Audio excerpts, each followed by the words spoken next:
नमस्कार, स्वागत है। आप देख रहे हैं न्यूज़ नाउ नया भारत और इस वक्त मैं खड़ा हूँ आजमगढ़ के सेक्टर 5 में। दरअसल 12 जून की वो शाम जो लंदन के लिए रवाना हुए थे लोग, वो कभी वापस लौट के नहीं आ पाए। उसमें एक जो विमान में सवार था, एक व्यक्ति केवल बच पाया है और इसको देखते हुए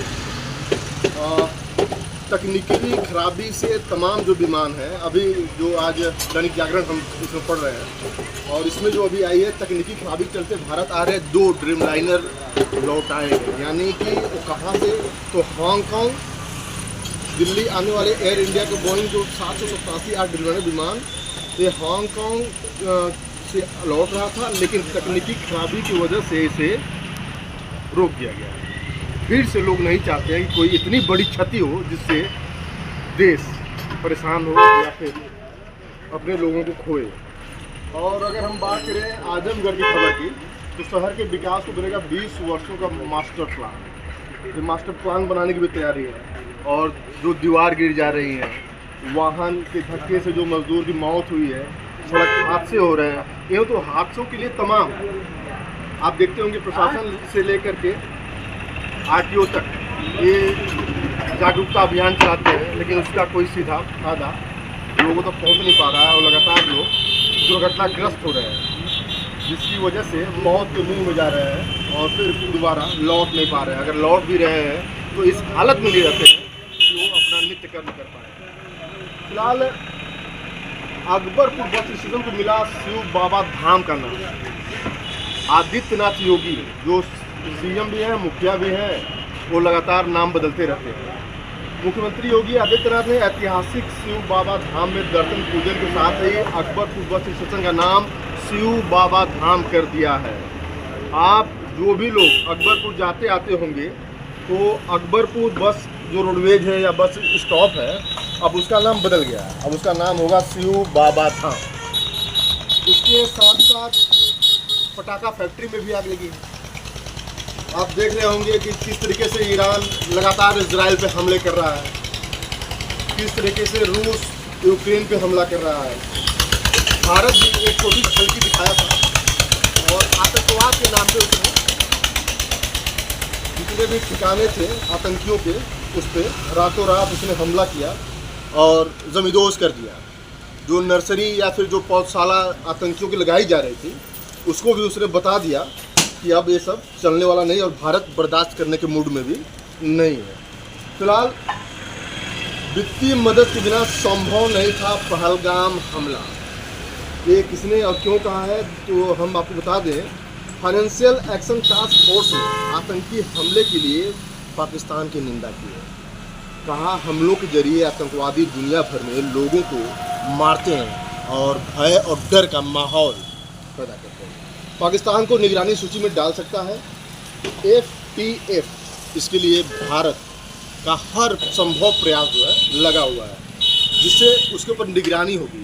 कौन क्या कैसे रणनीति बनाई जा रही है, कैसे नीति बनाई जा रही है, आतंकवाद को कहाँ से किसके माध्यम से वो हथियार से लेकर के वो आर्थिक मदद कौन कर रहा है, तो इन सब चीज़ों पे ये पूरी की तरीके से पूरी पड़ताल होगी और उसका दिखाया जाएगा कि क्या मसला है। फिलहाल परमाणु जखीरे की संख्या गुणवत्ता में भारत ने पाकिस्तान को मात दी है और सुबह का ये वक्त है। घड़ी में इस समय कितना बज रहा है भैया? घड़ी में लगभग मुझे लगता है कि 9:40 या 45 हो रहे होंगे भैया। 10:10 हो रहा है, सॉरी। और जो परमाणु जखीरे की हम बात कर रहे थे, अमेरिका के पास 1770 हथियार तैनात है और उसके जो कोर्स है या जो भंडारण है उसमें 1930 है, जबकि रूस के पास 1718 है और भंडारण 1951 है। ब्रिटेन के पास 120 है, जो तैनात हथियार की बात कर रहा हूँ मैं, और जो भंडारण उसका 105 है। फ्रांस के पास 280 10 है, चीन के 24 576 है। भारत के पास जो तैनात हथियार अगर संख्या पूछी जाए तो 0 है। तैनात हथियार 0 है। अगर मैं बात करूं भंडारण की तो उसमें 180। भंडारण में क्यों रखे गए हैं, हथियार तैनात क्यों नहीं है, ये तो फिलहाल जनता सरकार से सवाल करना चाहेगी या डिफेंस के जो भी मंत्री हैं राज्य से लेकर के केंद्र तक उनसे पूछेगी कि आखिर हमारी सुरक्षा का कैसे इंतज़ाम है।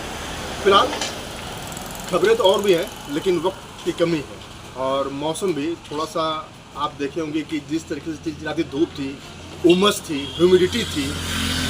कल रात को हल्का बूंदाबांदी हुई, ठंड हवा चली तो थोड़ी सी राहत मिली थी, लेकिन मैं कैमरा पर्सन लवली से कहूँगा कि बार तस्वीर दिखाइए इधर।